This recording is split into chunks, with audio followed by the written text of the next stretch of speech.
Welcome to Kings of Kimoras, your one-stop podcast for everything from mats to the stars. Join us as we dive into the heart of Brazilian Jiu-Jitsu, explore the thrills of MMA, and groove to the beats of music. But that's not all.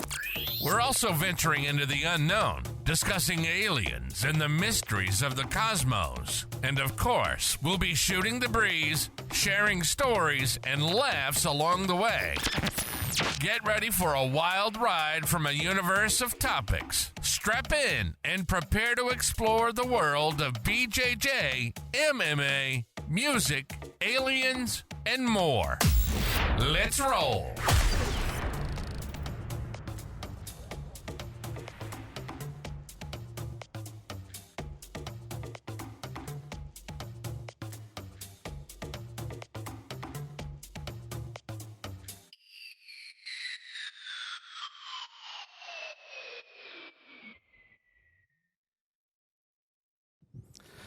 All right, guys, welcome to Kings of Kimoras podcast. I'm Tony Trammell, and I'm here today with...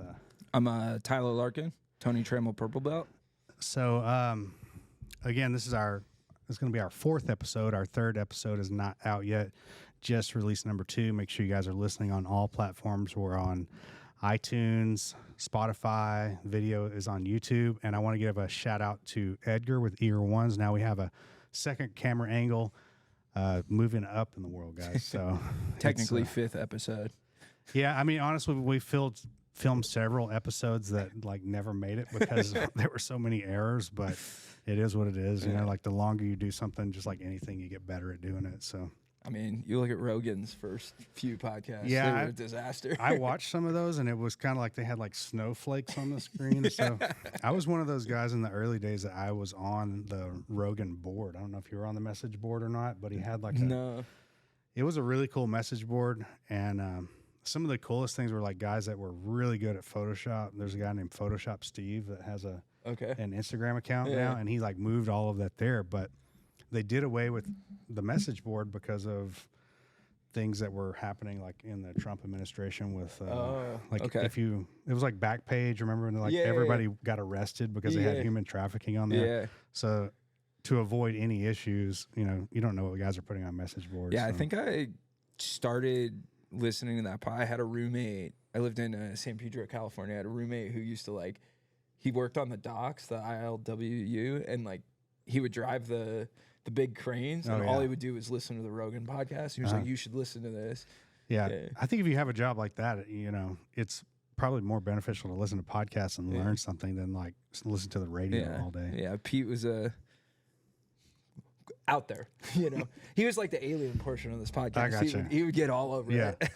So let's give a little bit of background of who you are. Like, obviously, you train jiu-jitsu, but where did you grow up? Where are you from? Yeah, I'm originally from Los Angeles, California, so I don't tell many Texans that. Moved to Texas in 2017, lived in Austin for a while. But yeah, grew up in LA. I was born and raised in Long Beach, lived all over Montana, New York, all over Southern California. I've got quite a story. I always kind of introduce myself as I'm Tyler. I'm an alcoholic. Next week, I actually celebrate 11 years of sobriety. Nice, man. Congrats. Yeah, thank you. So I've had quite a wild ride to get here, but I started training jiu-jitsu in 2008 after I got jumped at the University of Arizona, and I realized I didn't know how to defend myself.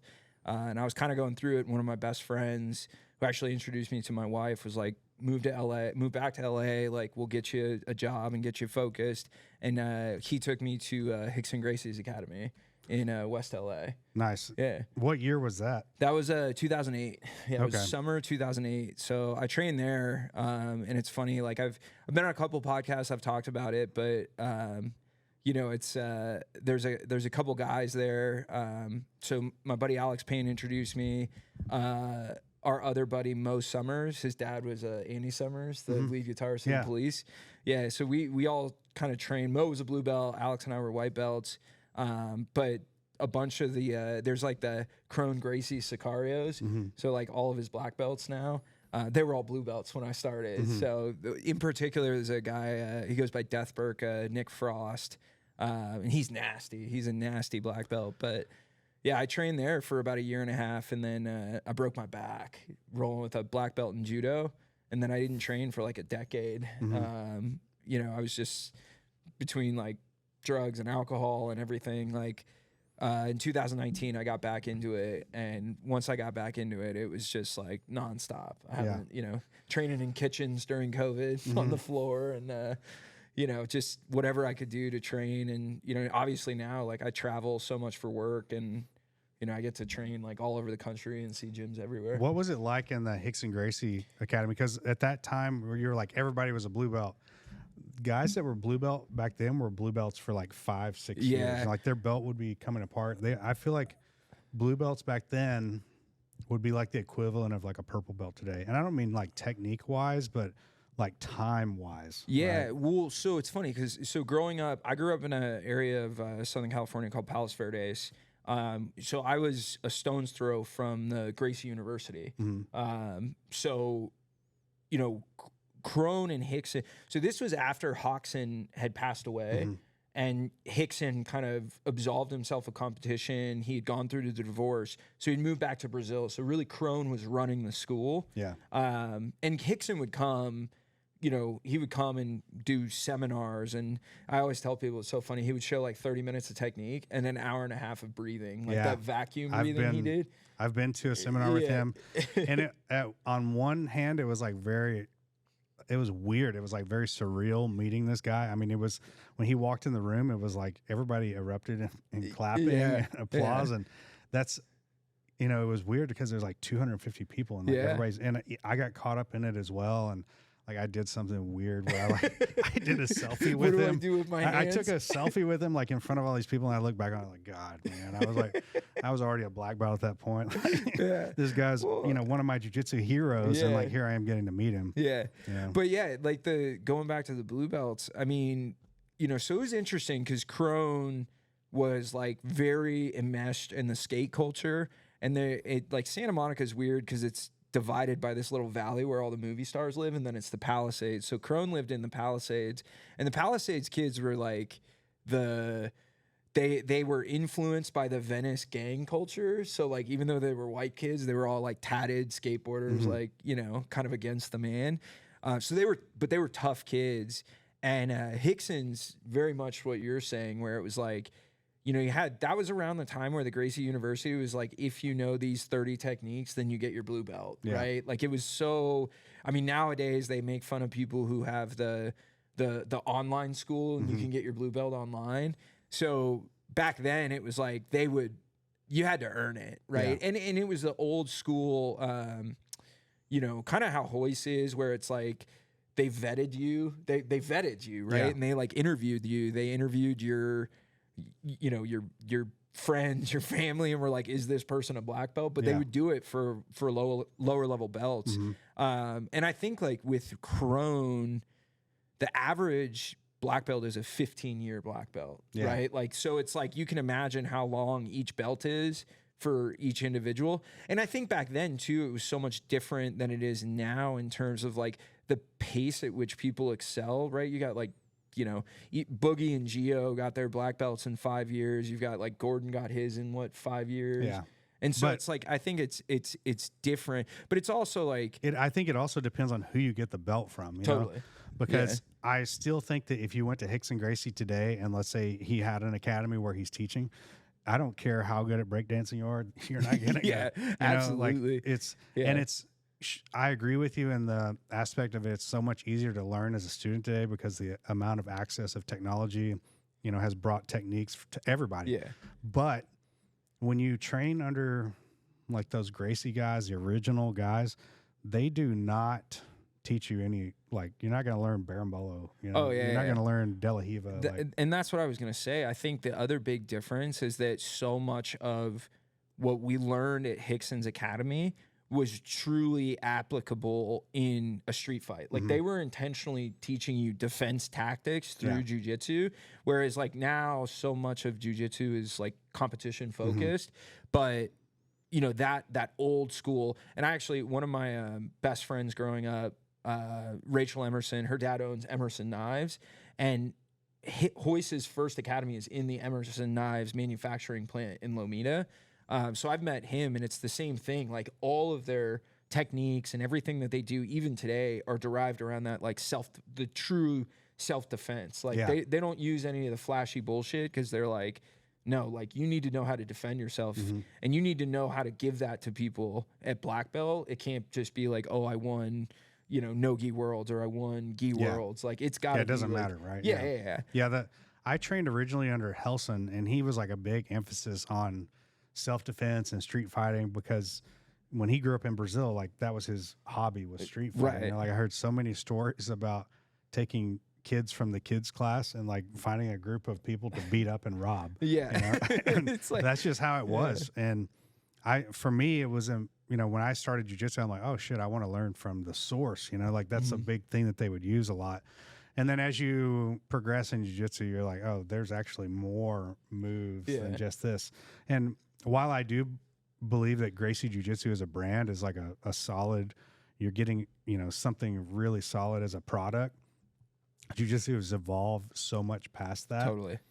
And there's nothing wrong with learning those moves. And if you want, you know, if you want traditional jiu-jitsu, I suggest go to like a Gracie school. But if you just want to learn jiu-jitsu, you know, like it's totally, you could really be your own coach, you know. Yeah. I think too, like the thing that's so interesting, like if you watch Choke, you know, the documentary on Rickson, they talk about this, but the dynamic of Vale Tudo in Brazil created, I mean, that really came from that like street fighting, like, you know, gate crashing or what do they call it? The gym crashing, or the Gracie challenges. The Gracie challenges, right? And so, and there's that story of the kid who one of the Gracie brothers got jumped, and then Rickson showed up to the beach and beat the crap out of the guy. You can find that video too. Yeah. Like it kind of picks up like halfway through the fight, but the guy that he fought was like a Vale Tudo guy, right? And it was a legit solid fight back and forth. Yeah. And it's funny because you know, you look at it's so much of what you know, I think, what do they say? Rickson's record is 365-0 or whatever.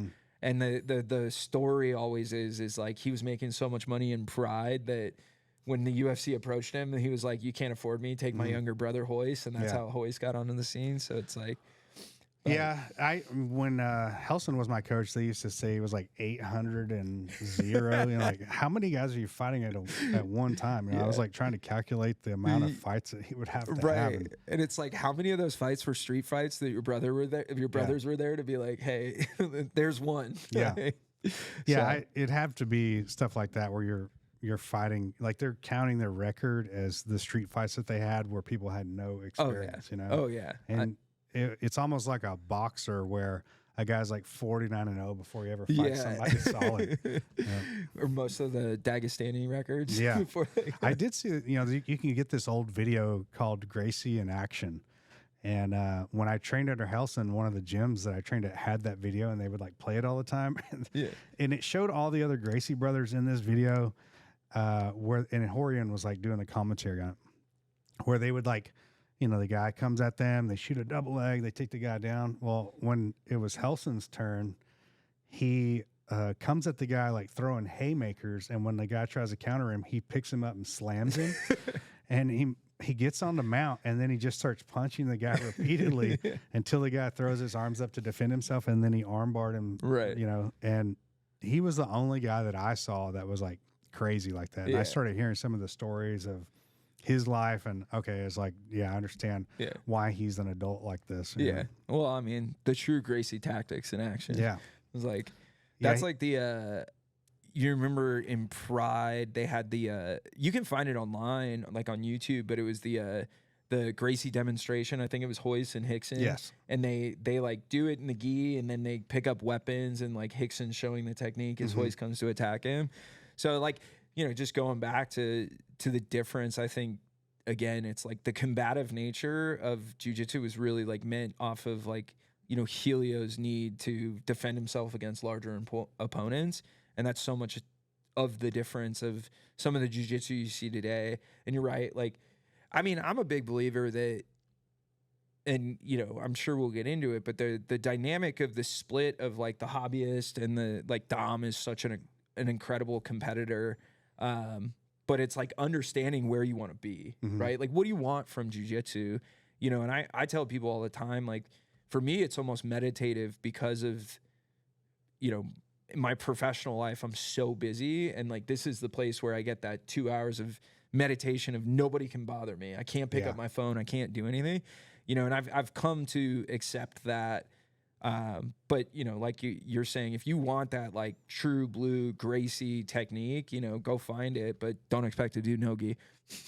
There's still a lot of guys, you know, that prefer that method, and I think that's okay. You just have to find out what's good for you. And you know, we have people come in here all the time that try a class, and I always say like, hey, try another gym out, you know, like sure, I'd love to have everybody sign up, but the reality is like we're not for everybody. And I would rather somebody not have a bad experience training here and go somewhere else and be happy from the start, instead of like train here and they're like, oh, jiu-jitsu's not for me. Like, yeah, I think though, like something that's really good about you in general is you know, you're very supportive of cross training and getting out of the gym too, even when, you know, being an athlete under you, you know, you're like, no, go get looks. And like our open mat here is so welcoming to like so many people that come and give our, like, both our hobbyists and our competitor level people get great looks at the gym. But I think it's also, you know, and we've talked about it in the past of like, you know, you had coaches and I've had coaches that are like, why aren't you here? You know, why aren't you training at this gym? This is your home gym. You should be here. And it's like, you know, there's a component of that though that I think is so beneficial, especially for me, because innately my career has forced me to find jiu-jitsu in other places. But that acceleration it's provided in my, you know, in the 4 years or 5 now that I've been dedicated to jiu-jitsu, I think some of my greatest leaps and bounds have been, you know, being able to go to other gyms and then come home and like bring those techniques and try different things. And, you know, I think that's something in this new age of jiu-jitsu that's so beneficial, is that people are willing to go. Like Dom goes to B team all the time, you know what I mean? And he always comes back with these tidbits and like these little things. And it's cool too, because like the B team guys now know us. Yeah. They know like when we come from Corvo. And another gym that's like super important to me in my development is 10 Planet Chicago, Josh Bassini. And his guys have come here. He's had a couple of his black belts have come here. Yeah. And then his guys go to B team too, and they have that dynamic. But you know, it's, you know, I think going back to like, maybe this isn't the right gym for everybody, but I think being open-minded to, you know, experiencing all different types of jiu-jitsu, whether it's that like rigid, and that's part of the reason I'm trying to get back into the gi, because I think there's such a profound aspect of that game. And I think it was the first episode you and Dom talked about or no, it was the second one you were talking about, one of the competitors that won no-gi worlds. He won trials, and then he was in European gi. Yeah. And Dom was like, I have always known him as a gi guy. And then he went and then you guys were talking about that dynamic of translation from the gi. Like if you know gi techniques, you should be able to apply them in no gi. Yeah, it's relatively easy to cross over. You know, I've like switched up even some of our kids' classes because I feel like, you know, not only is the sport kind of like leading more towards no-gi, but like you need to be proficient in both. Yeah. And as somebody that, you know, I started jiu-jitsu in an MMA school and then progressed to a gi school, which was a Gracie school. And then I trained, you know, primarily in the gi for a long time, man, until I was like a brown belt. And then I started really focusing again. It's not that I didn't train no-gi, but like if I looked at all the competitions I did, it was all in a gi. I think that it's, you know, you're just looking at how to hold a grip, right? How to break a grip. I mean, all these things are relatively same. You know, there's some things that are not allowed if we look like rule wise, but for the most part, it's still jiu-jitsu. Right. You know? Right. How do you feel about the IBJJF changing the rules on like gi leg entanglements? The no-gi leg entanglements? Yeah. So I think it's a good thing, but the problem that we have is that they've developed this rule set for years that is counterintuitive for these guys to be successful, right? When I say these guys, I mean Brazilian guys. Right. because they've grown up in this rule set of you can only do these set of moves. You can only do these set of submissions. And we saw it in the first year, like a lot of these guys get hurt really bad, not understanding how catastrophic some of these breaks can happen. Yeah. I remember particularly I saw a guy in the brown belt division, and he got heel hooked. I think it was like a backside 50-50, and the guy bridged and broke his leg in 2 places. And he, had plenty of time to tap, but I don't think he realized like the potential for injury that was there, and Right.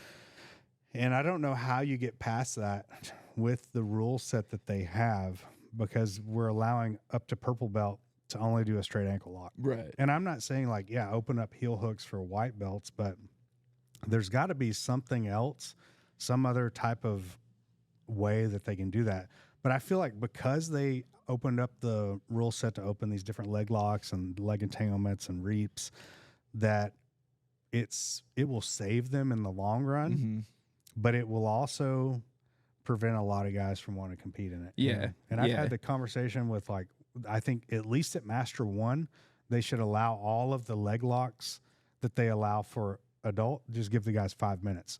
But people are hesitant on that. And like what I've surmised is that a lot of these guys that are older grew up in this rule set of like, I don't tap to leg locks.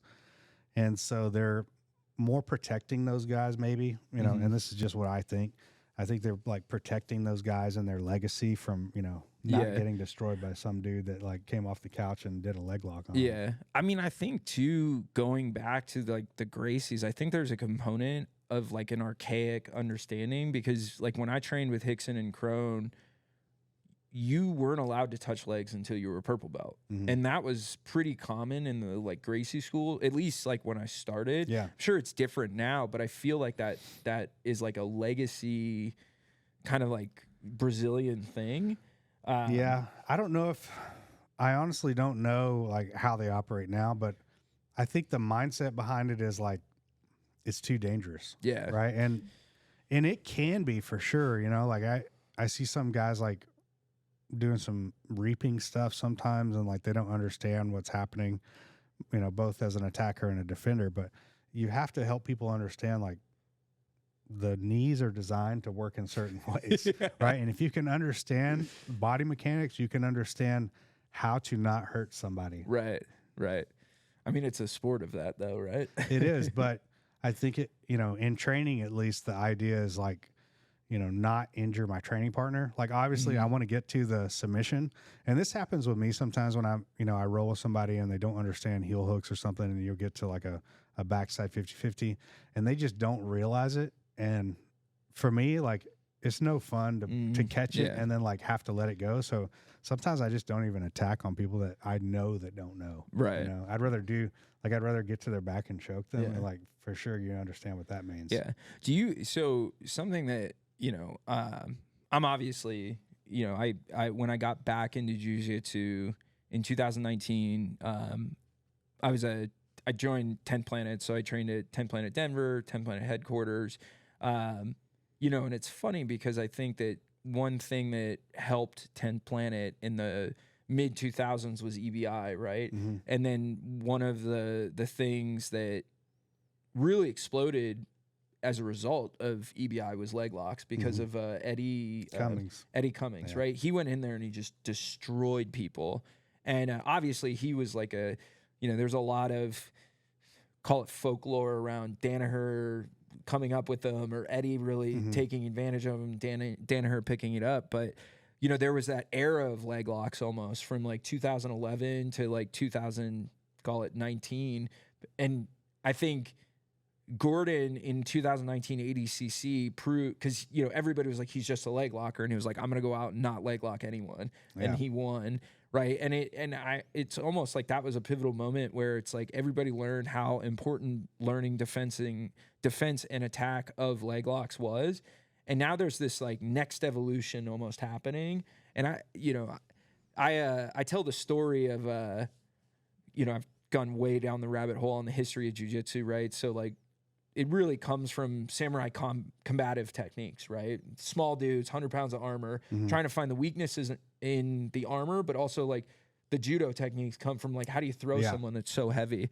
And I've, I kind of feel like there's a, the story is feudal Japan warred with Imperial Japan. America told Imperial Japan, you need a sport. We have baseball. They were like, baseball sucks. We're going to come up with judo as our national sport.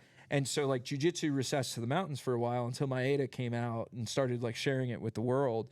But it's almost like that diversion that happened almost 200 years ago is like coming back to post 2019. It's like American wrestling, judo, samba is becoming these components that are so necessary in jiu-jitsu. And I was even rolling today, and it's like, I remember I got into jiu-jitsu to do jiu-jitsu, but now you got to know how to wrestle, right? Yeah, you got to know a lot of different aspects. And if you don't know that, but I think like 10 years ago, it was like, you better start figuring out leg locks if you're going to be a competitor, or else you're going to get your, what pushed in.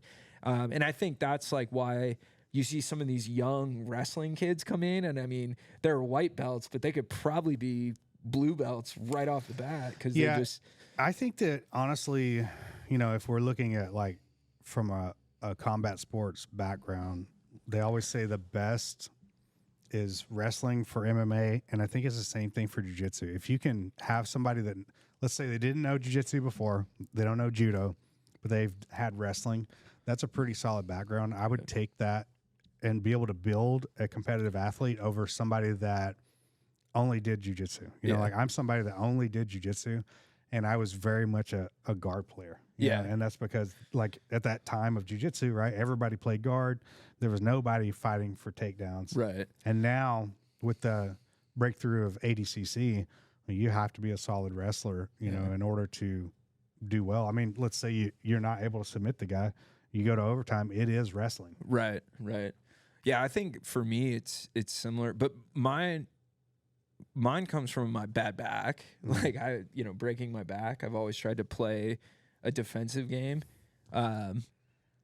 just to protect myself. So I play a big guard game, but now it's like I'm trying to figure out the wrestling because I feel like it's such an important component if you don't know it. You look at people like Dom, I mean, even if you get on his leg, his ability to defend with wrestling is incredible. Yeah, for sure. We're going to take a quick break, and we'll be right back. Hi, guys. It's your favorite uncle here, Tony Trammell. I just wanted to tell you guys that we're going to be having a grand opening seminar on March 31st with Justin J. Flo Flores. If you're asking yourself, why would I be interested in going that? Well, because you probably suck at jiu-jitsu or judo or wrestling, and this is going to improve your game immensely. Make sure you click the link down below to get registered. If you don't have that link, it's corvoma.com. Thanks, guys. Appreciate it. All right, guys, we're back. So we were just kind of talking about, obviously, the, background of you and jiu-jitsu and,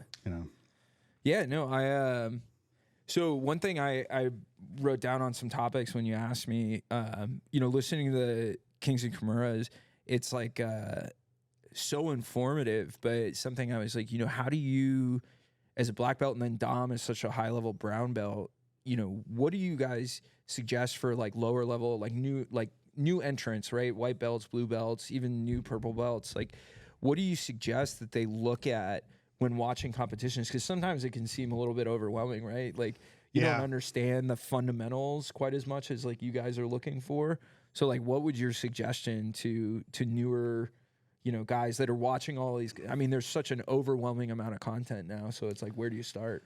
I think like if you were gonna watch competition to like learn, what I always say is like pick out an athlete that you kind of like their style, and then watch a few videos of them, and you'll start to kind of understand their game. And then like, if we're thinking about like learning techniques, but if you're looking at like, how do I understand what's happening in a jiu-jitsu match, man, that is like, that's a can of worms because there's so much happening sometimes. And I've heard from wrestlers, they're like, man, the jiu-jitsu rules are so much harder than wrestling because to score in ADCC, you physically have to hold the guy flat on his back. Right. So, I think that competition videos are some of my favorite things to watch and to learn from. One, because it's exciting to watch competition, but at the same time, you're seeing what the guys at the highest level are doing and what works and what doesn't. Mm-hmm. You know, you can buy a DVD from a guy and he shows you, 50 moves, and then you watch him in competition. He doesn't do any of that stuff because he's selling DVDs. Right. So I've had, and I do watch instructionals, but if I'm looking at like, what do I want to pick up on, I always try to watch comp first. And then if there's a particular, not technique, but a particular position that I want to learn more from, then I'll buy an instructional on that. Yeah, it's funny you say that. I remember when I was first getting back, I was a white belt in Denver. And, obviously in 2008, when I first started training, there weren't as many instructional, like it was books. Like you talked to Dom in the first podcast about books. I remember Eddie Bravo's Mastering whatever the book was. Yeah, like Entering the System. Yeah, Entering this. Yeah. And I had that one too. Yeah. But when I got back, it's like BJJ Fanatics had exploded over 10 years, right? And I got, I paid for the Danaher DVD, the back attack system. And I remember, like, it's super informative, but it's so in-depth. Yeah. So one thing I did, because I was like, where do I even start with this, is like focus on one thing, right? And I still, like now as a purple belt, like on the way to class, I'll be like, I'm going to work on this one thing. Like I'm going to figure out how to create the dilemma to attack this one thing. But as a white belt, like I had a pretty nasty back game just because of that DVD, because I would like do one thing, right? And I guess that's good advice, right? It's just like focus on that one thing. Like, yeah, I tell most white belts, they're like, what should I be focused on? Like, man, focus on like learning how to defend yourself, because that's really what it's going to be. Yeah. And there's sometimes for me, like when I roll with people that are lower belt than me, but still like high enough that they put me in danger, I'll like only do defensive stuff, because I enjoy that. And it sounds weird to say that. It's like, no, you'd rather be the guy tapping but sometimes, man, it's just really fun to like work your defense. And that's a big aspect of jiu-jitsu that some people overlook. Sure, you want to like, the goal is to like tap the other person, but if we're thinking of like progressing and learning, there's so many other things you could do. You could only focus on like when somebody sweeps you, of like looking for counters, or only sweeping them, or only triangling. You can set your training up in a way that is conducive to getting better in all aspects. Well, that brings me to something else I was going to touch on. So Mullet John on our team, I was rolling with him and I've been watching and rolling with him for a while, but I was rolling with him this week, and he's got an incredible leg game. He knows how to attack. And I realized when I was rolling with him, his thing, which I think is applicable to a lot of people in jiu-jitsu, is that there's a gap from defense to attack to defense, right? And Danaher talks about this, where it's like the attack system for New Wave comes from the defense, right? How do they defend to gain the confidence to attack, knowing if it fails, they know how to defend. And I think like for a lot of kind of that blue to purple belt level is the willingness to take the risk, knowing you're going to be safe because you know how to defend. Yeah. Right. And I was talking to John about that because after rolling with him for like 6 months, I was like, I think the gap for you is when you go from attack to defense. Yeah. Because he knows how to defend really well. He's got a nasty half guard game. He'll get it in under your legs, and like you'll be in trouble if you don't immediately try to defend against him. Yeah. But it's sometimes if he attacks and he fails and you get the dominant position, whether it's like side control, I was talking to him about that. It's like you got to be ready to get into your defensive game, and if you work that, you're going to be dangerous because he's such a good attacker. And I tell people, like, when we roll with like lower level belts, and even like when I roll with you, I'm like, dude, just in the first 6 months, just play the game of like, my only job is to not get tapped out. Like, that's it. Just don't get tapped out. Yeah. And then jiu-jitsu is that weird thing where it's like, you know, everybody's improving, so you may never feel like, unless you're like a dom that's a hyper competitor that's accelerating faster than other people. But like jiu-jitsu is like, if you stay consistent for 6 months, there's going to be someone who starts and you're 6 months ahead of them, and you'll get a, you know what I mean? And then it's that, and then Danaher talks about that. Like sometimes you learn best by rolling with lower level belts and just being able to try different things that you couldn't try on guys that had more time than you. Yeah. I tell the beginners all the time when they're like, man, everybody is like better than me. I go, at some point you won't be the new guy anymore. You know, at some point somebody else will come in the door, and then that will be the taking place of where you were at. You know, that's your guy to train with and try out all your techniques.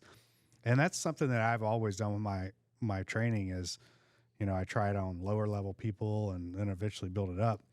And one thing that I kind of developed, you know, later on in my game when I was probably like a purple or brown belt, is that I would train with guys that were way better than me, and like I would give them, you know, resistance, but then I would see like, oh, they're doing this one particular move over and over, you know, or they're hitting this one submission over and over.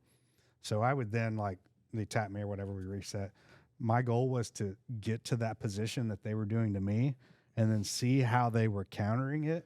And so I'm like, oh, that was like a free private lesson. You know, I just saved myself like $100. Yeah, I took a beating for 8 minutes or whatever, but I figured it out, you know, and that's a good way to learn something, you know, like really just watch what the other, like, don't get so caught up in doing something to this person that's better than you. Right. Pay attention to what they're doing to you and then like try to replicate that. Yeah. That's a that's good advice. I've never done that, but that's what I think that came from training with people that were like a lot better than me, and being around a bunch of guys that, you know, didn't speak the same language as me as well.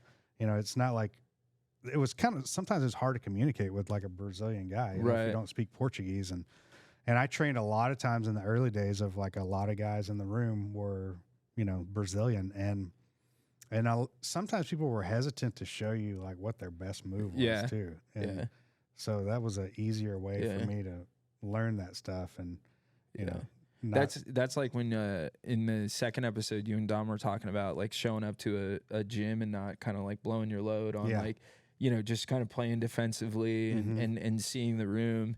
And I mean, traveling as much as I do, that's always my thing, is like just kind of settle back, like don't go in there and just try to wreck a bunch of people, you know, like kind of feel the room out, because I mean, you never know like what you're going to get into in different gyms. I train with some guys when we go to Hawaii every couple of years, and there's like a particular group of guys, and they're the monster sheep is like what they're called, but they're all Polynesian dudes that are way bigger than me.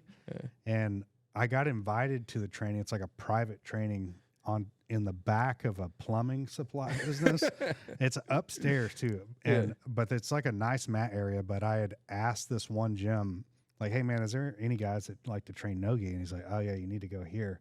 And so I show up, and you know, like everybody is like 200 plus pounds, over 6 foot, you know? And it was really good training, but everybody tried to kill me. And my only goal was like to not get tapped, you know? I like had no desire to try to tap it. I'm like vacation mode, you know, but I feel like that's good to go and do that. And now since then I go back every year, and like me and the guys stay in contact with each other, and they do like, they even set up special training so that I can like get more time training with them. I think that's the cool thing about jiu-jitsu is we didn't know each other at all. And because we went and trained, and we had hard training and good training, and everybody was cool, like now that's a friendship that's formed, you know? Yeah, I think, and it's funny because it's like, I feel like that's some of the advice we give to the white belts, right? It's just survive, right? And like figure it out. But you know, for me, traveling and training is like a way of life for me. You know, I bring my no-gi stuff everywhere I go, all over the country. I've trained in gyms, you know, pretty much Texas to Minnesota West. I've trained in gyms, and you know, it is, I think, something that, you know, going back to how you support the, like, go and cross train and meet people. I mean, that's the beautiful thing about jiu-jitsu for me, is that like I've met so many people that are now friends, right? Like, I mean, I go to 10 Planet San Diego whenever I'm there, and Boogie like hugs me, and like he's a good dude. You know what I for mean? sure. And One of my favorite people in town. Oh yeah, and you know, that's something I think that people in jiu-jitsu don't give it, and maybe it's because of the evolution of jiu-jitsu that it's like, you know, people don't realize what a beautiful aspect of jiu-jitsu that is, to be able to like take it and go other places and meet other people. Because I mean, so much of the problem in the world today is everybody's siloed, right? And jiu-jitsu is a language that we can all speak, whether we don't actually speak the language or not. But yeah, that's it's interesting that you as a black belt, you know, do you still present that technique of like just survive? Yeah, right? It's true, man. I mean, there's sometimes like I don't feel my best either, you know, like like you could eat something that like upsets your stomach, but you're like in training, you're like, oh, well, it is what it is, right? And for me, the reason I like to train so much when I travel is I'm such a creature of habit that I just feel better, like mentally. I feel better, and I know my wife appreciates it too, because if there were like 4 or 5 days where I didn't train, even though I may be doing something physical because it's not my normal thing, she would say, hey, we need to like go to a gym or something. She doesn't have to say that, but I know that she wouldn't hesitate to say that. And I just, you know, again, it's part of my routine, right? So I go train, and then we go have some dinner, and then we go to bed. Right. And I think that it's good for people to have that routine of, you know, whether it's training jiu-jitsu or going to a gym and exercising, like, it needs to be part of your routine. Yeah. And my wife tells me all the time, you know, I was growing up, right, 2nd grade, they were like, that kid has ADD. And when I got sober, I went through a sober living that like took everything away, right? Money, car, phone, everything. And then when I was about 3 months, I'd been taking stimulants for ADD my entire life, like from the, you know, 2nd grade until I was 26. And they forced me to get off of them. But, you know, I haven't taken anything since I got sober. And for me, jiu-jitsu is that, right? It like helps my brain chemistry, right? The physical exertion to like get the brain just to calm down and be quiet. That's like such an immense portion of jiu-jitsu for me. It goes back to the meditative thing for me. It's like, it really does like clear your mind and kind of refresh the soul type thing. And when I don't have it, I'm like itching for it. You know what I mean? But, it makes a big difference in my life for sure. I feel before jiu-jitsu, I kind of, you know, I'd done a lot of different things, but I didn't really have that direction of like, you know, I'd done a lot of stuff, but never completed anything. Yeah. And so for me to get to black belt, it kind of had this like, you know, mystique to it. Like, man, am I ever going to make it there? And then once I made it, it was like a weird feeling of like, now what, you know? But I don't know if every black belt experiences that, but I know for me, if there was like a month or so where I'm like, man, I expected to have some kind of feel. I don't know what I expected, but it was like I expected to feel different than this. And once I got over that, it was more of like, okay, this is like, I don't know everything, you know, like this is my time to really understand that all the stuff that I know is so much smaller than the stuff that I don't know. So I need to start learning more. And that's really when I started watching more instructionals and doing more cross training and, you know, inviting more people in for seminars and stuff like that. Was it, I think you guys touched on it in the podcast, but it's the more you know, or Jean-Jacques Machado is who says it, right? The more you know, the less you use, right? And that's like the era of a black belt is like, I always tell people jiu-jitsu is like an upside down triangle, and it's like every belt, the triangle gets wider and wider, and when you get to black belt, and I don't know, I'm not a black belt, but I assume just based on, you know, one of my childhood friends that, I mean, we went to elementary school together. He's a black belt under Cabrino Charles, and he's like, when I got my purple belt from you, he was like, purple belt's the best belt. Cause you just like, you're right in the middle. You don't know what you don't know. Yeah. And he's like, when I got to black belt, it's like the depth becomes so much deeper because you roll with black belts that have been black belts for 20 years. And you just don't realize how much you don't know as a black belt. Yeah. I had an instructor early on, and being from East Texas is like a very East Texas saying. He would say the black belt only covers 2 inches of your ass, and you got to cover the rest. And that is 100% true, because there's, you know, I've rolled with black belts that, like, man, we're nowhere near the same, like Right. you just like completely mopped the floor with me. I think like my first experience of ever feeling that way was rolling with Tanner Rice. Oh yeah. And I trained with him quite a bit when he was part of Soul Fighters and he was here in Texas. And I wasn't a black belt, but I was like a brown belt, and I competed a lot, and I was very close to being a black belt. I'd already like medaled at Worlds and stuff. And I rolled with him, and he just did the same thing to me for like 8 minutes. He just passed my guard the same way. And I recognized that he's doing the same thing, but I couldn't stop it. And then at the end of the round, I'm like, hey man, why didn't you like do anything different? Try to go for a sub. He's like, oh man, like I could tap everybody like as many times as I want, but like I'm not learning anything and you're not learning anything. It was like a nice way of saying you suck at jiu-jitsu.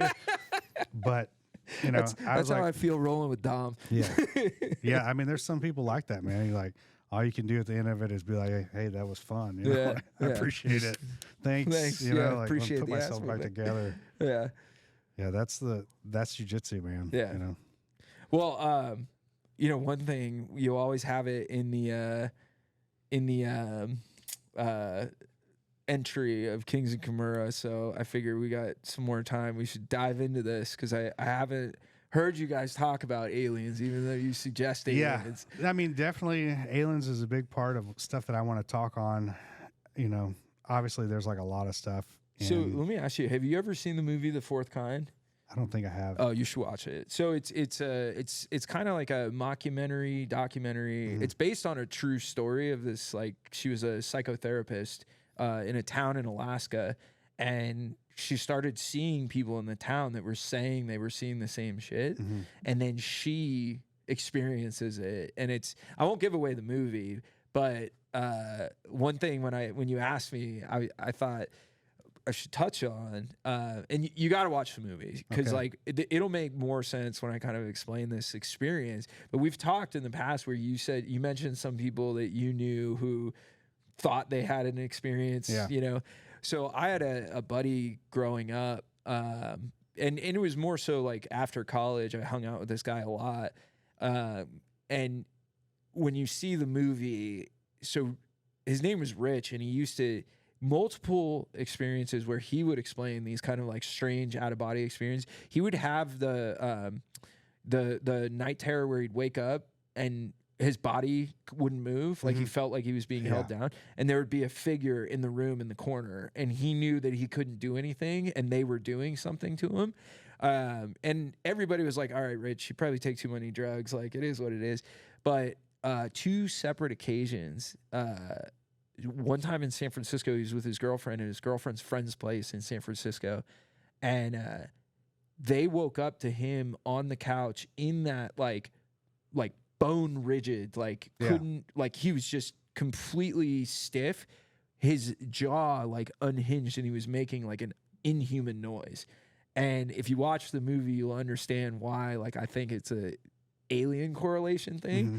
but there's 2 different situations with him like that. And like, I've never really had the alien per se thing, but I think there's a lot out there.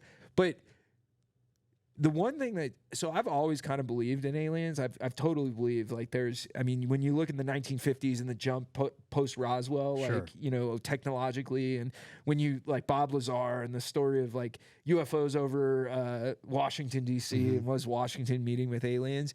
And I'm a pretty big believer in the different, like, reptilian, the Greys, there's the Nordics, right? Which I would love to meet the Nordics because they sound like the friendliest ones. But also, like, hypothetically, like, Nordics probably the most genetically, like, if you think about the Egyptians and they say like the evolutionary jump that humans made, right? It was probably the Nordics that did the genetic testing to create, quote unquote, the slaves that built Egypt. Yeah.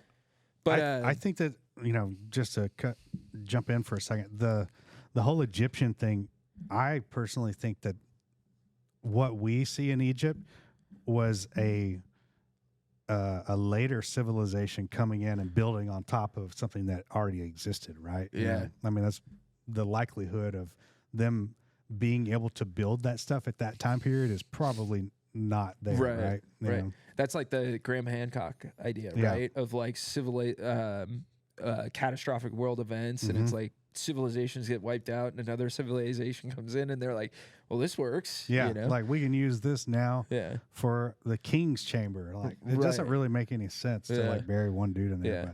But It's funny too, because like the thing that leads me to the like I do believe in aliens is the unbelievable mathematical prowess of so many of those things with the stars. Like how could that happen? how does everything align? You know? Yeah.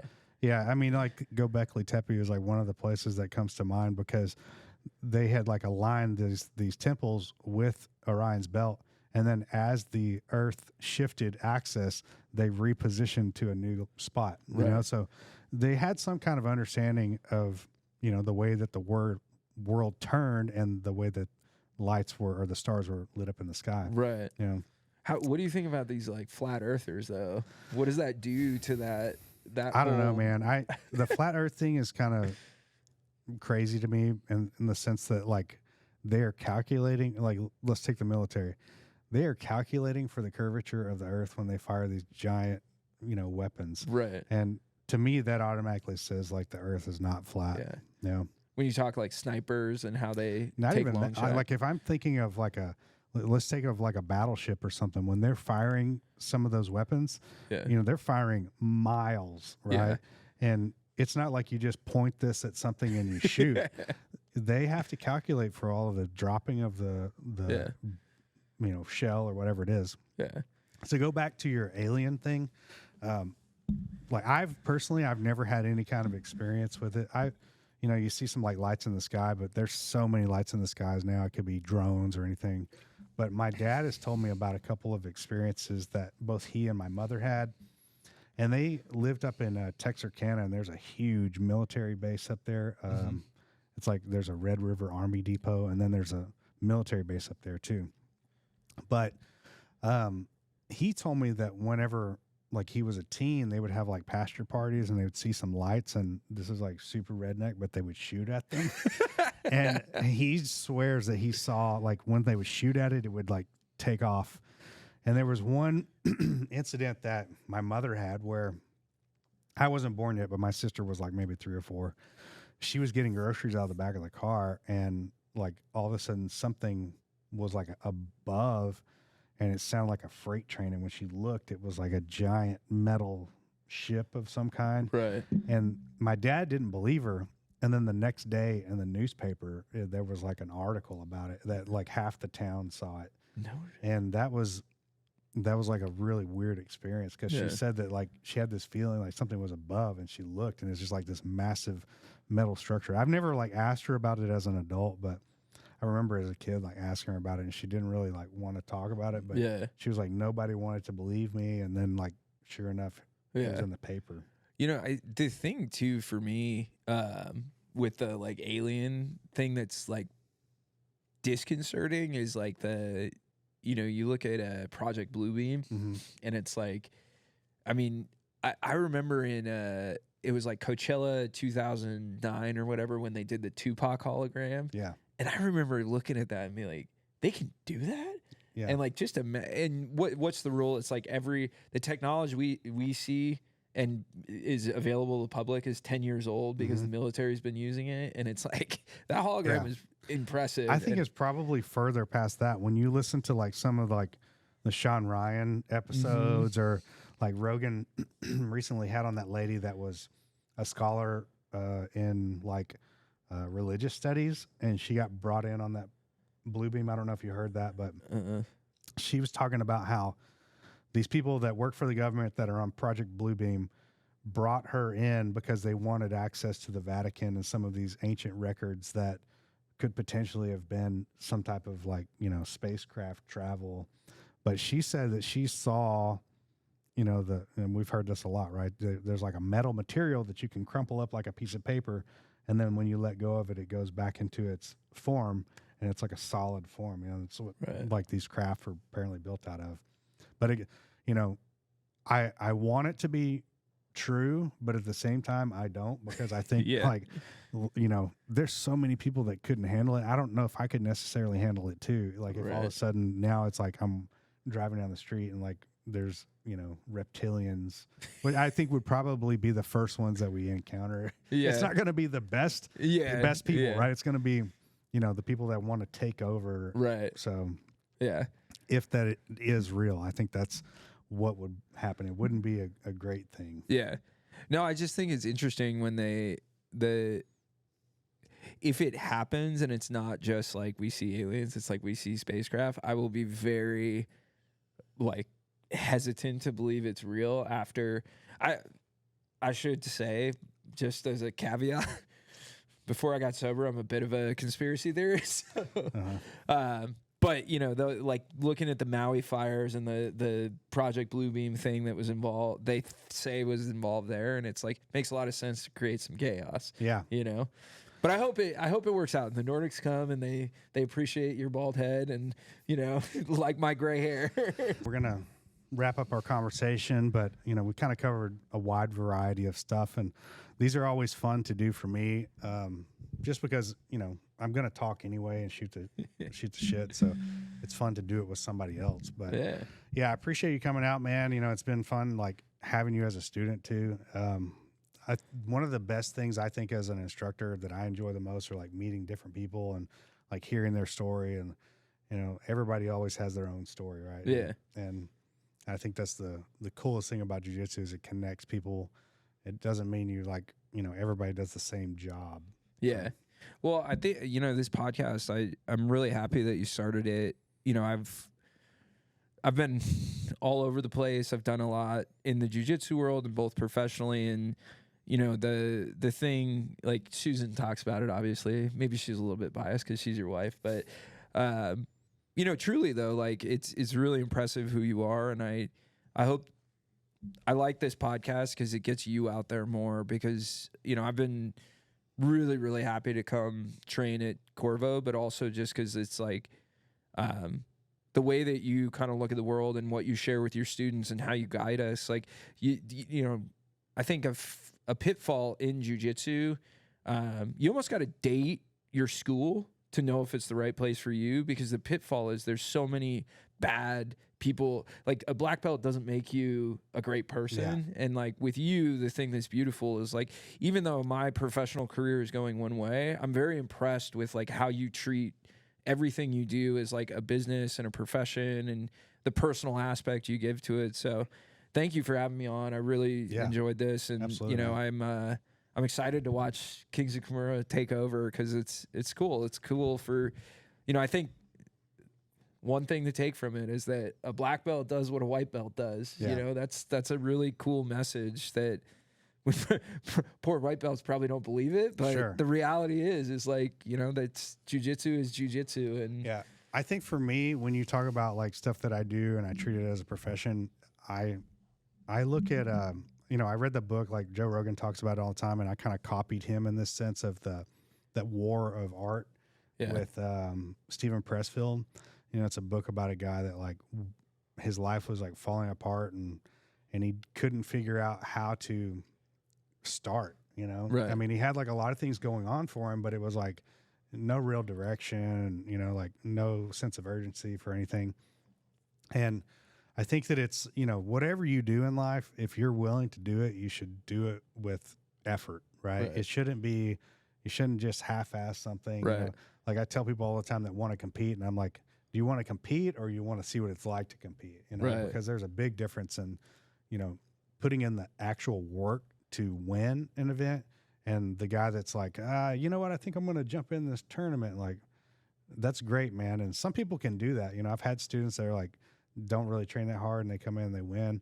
But like the goal should be, if you're going to do it, at least like do it well. Yeah. You know? No, you know, for me, that's pretty much been the game professionally. Is like I always say I started at the back of the pack, and I'm trying to hit 40 and be ahead of everybody. So it takes like hard work and dedication, and it's true in all aspects of life. And I think the beautiful thing about this podcast and you is that you get to share that message on a broader scale, because we see it in school. You know what I mean? We come and we train with you, and you give us all like you know, very like warming education in jiu-jitsu and like support us. But I just, you know, I'm excited to see this blow up on a broader scale. So Yeah. you can keep sharing that message. Well, we're looking for sponsors. So if you guys want to sponsor us, you know, we're looking for sock sponsors, number one. Yeah, you guys got lucky. These early podcasts, you get to see the feet, but eventually they're going away. Yeah, we need those sponsorship. You know, I'm willing to do almost anything for $1. So, all right, man, I appreciate it. Thanks for coming in, and Thank you. You guys Appreciate tune in for the next episode. And that's a wrap for today's Kings of Kimura's episode. Thanks for joining us on this epic journey. Remember to keep training, stay curious, and always be ready for the next adventure. Until next time, keep your guards up and your minds open.